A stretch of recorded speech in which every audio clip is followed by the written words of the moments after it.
Thank you very much. Thank you very much. Thanks very much, ladies and gentlemen.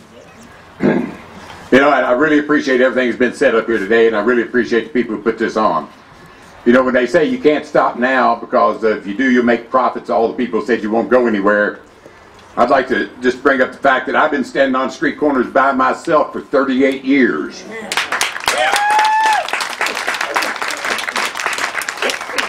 I was waiting for you all. Glad you got here. But in those 38 years, you know, you take on individual issues like taxes and you get all hipped up about it and you wonder what to do about it. And they say, write your congressman, write your representative, you know, and they're right about that. But the problem's gotten so big and so bad that here's the reason why it won't work anymore. I'm going to explain it to you. Before the United States came along, before the Constitution came along, we were all property. That's what you were. You were property. You didn't have any rights. You weren't endowed by your Creator with anything besides snot. You didn't have any worth. The only worth you had was in the eyes of the king or queen or fascist warlord who was your God. And if your fascist warlord said, hey, I don't like you, off with your head, there went your head. When the king or queen said you're an enemy of the state, hang them, you got hung. There was nobody to intercede on your behalf. You had no worth. You were property. And all of government everywhere was fascism, whether it be kings or queens or warlords or just your local strongman. And when our founding fathers saw they had the opportunity to create a whole different nation, a whole different set of human beings, they recognized as a policy that we were all endowed by our Creator with inalienable rights. Life, liberty, and a pursuit of happiness. And then they wrote an exquisite law called the Constitution, which was meant to keep government really small and not let them play that arbitrary fascist stuff on we the people. And that Constitution, it fostered a grand experiment in human potential. It gave everybody that first basic worth that, hey, my Creator endowed me with rights and liberty and self-determination and individuality, a sovereignty. You were endowed with your own sovereignty. And there is no greater sovereignty. No government is a bigger sovereignty than you. No politician is a bigger sovereignty than you.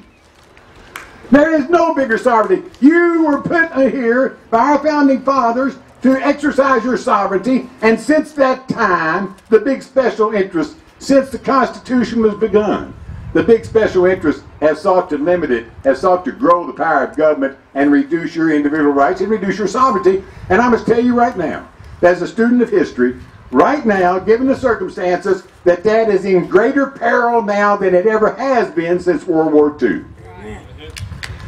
It is. And it's not taking gunpowder to do it. It's taking big, extraordinary, special interest money paid to our both Democrat and Republican Party on a national and local basis to buy their complacency. To buy both political parties. Both political parties are to blame for what's going on here in the United States, locally and nationally. In the name of free trade. You know, the United States used to export human rights. The United States was the first country that ever actually stood for human rights. And we used to export it in our trade policies. If we traded with a country that treated their citizens right and paid them a living wage, we didn't put extraordinary duties and tariffs on their goods when they hit our borders. We let them come in and compete with us. Not undersell us, but compete with us. And when slave-produced goods were brought to our borders, we put extraordinary duties and trades on them because we didn't want to encourage non-human treatment. In 1989, George Bush removed human rights as a factor in awarding trade status. Took it off the list. Human beings no longer matter in any of our trade negotiations. Immediately, China got a most favored nation trade status, and immediately their semi-slave produced goods at our borders came in under the radar, went to Walmart, and there went all of our mom and pop stores in the small towns. Got undersold. by semi-slave produced goods. And they're with our manufacturing base in Kentucky. You know, these states on the seaboard say, hey, we got great export business here and we're making money. But in Kentucky, it decimated the middle class and decimated the manufacturing base. That's what free trade did to Kentucky. But what it also did is when the United States abdicated human rights on a foreign policy basis, it took one very scary step towards abdicating human rights on a domestic basis. And that is what they're in the midst of doing right now. That's what the Patriot Act was about. That's what overtaxation into eternal debt is about. And both parties are to blame. They've both been bought off. And what really gets me is because of that extraordinary special interest money, there are now people out there who are making policy decisions affecting us who've never said the Pledge of Allegiance to the flag of the United States of America or to the republic for which it stands. These are your executives in what I call the petrochemical, pharmaceutical, military, industrial, transnational, corporate, fascist, elite SOBs. And they're setting policy for us right now. For 38 years I've been out here. In 1971, I was involved in the anti-war demonstrations. I'd been in Marines in '66.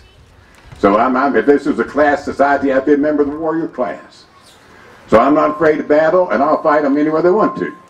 Courtrooms, streets, that's just the way I am. But the fact is, in 1971, I decided that what I was going to do is I was going to change all this because I already saw the way the government operated. They had me convinced to go halfway around the world and kill men, women, and children in the half of some sort of freedom, which they talked about, but which was really the oil rights for the Gulf of Tonkin Bay for the big petroleum companies. So I already saw how government operated. And I decided back then I didn't like it. I was 24 years old and a milkman. And I decided I was going to do something about it. So I decided I was going to go to college and I was going to become governor.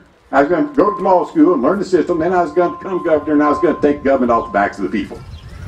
I was going to take government out of your bedroom, your bloodstream, your brain, your bladder, your billfold, your back pocket, your internet bulletin board, and put them back in the little box where they belong. And I've gotten up every day for 38 years to do that. And I just about got them surrounded right now, thank you. But what's happening is that, as you know, I've run for public office in the past. I've never spent more than $20,000 on a race in my life. This year, in 2011, I'm going to be running for governor as an independent because both parties will not produce anybody who's going to take it. The parties won't produce them. Look what the parties produced, the Flaganoviches, for God's sake. The most notoriously unworthy person to hold office. How did somebody, a cretin like that, get office? The party put him in.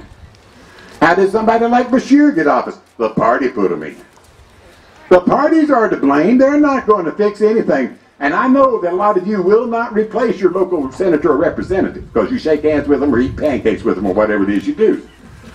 But if you replace the governor with an independent, that's a shot across the bow of both parties to tell them to get their act together. And the beautiful part of it is that as an independent, I don't care who gets the credit for doing something good. You know, that's